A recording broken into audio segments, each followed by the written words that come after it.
There are 4 core principles in the Shaw method.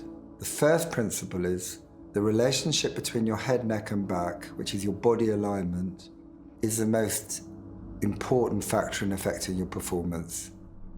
So when your head and neck and back are in the correct alignment, you'll feel more efficiency of movement, but you'll feel more awareness of your arms and legs.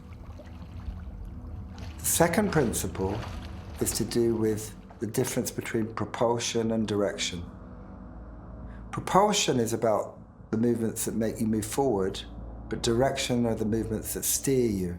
And in the Shaw method, you'll learn how to get the most out of your propulsive movements by combining it with thought of direction. The third principle in the Shaw method is to do with breathing.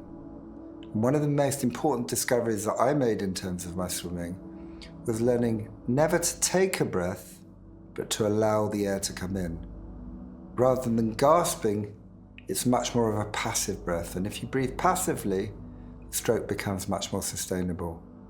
And then the fourth principle, which is a foundational skill of the Shaw method, is really enjoying the journey, connecting to the process, understanding what you're doing, why you're doing, in the knowledge that repetition is the mother of skill.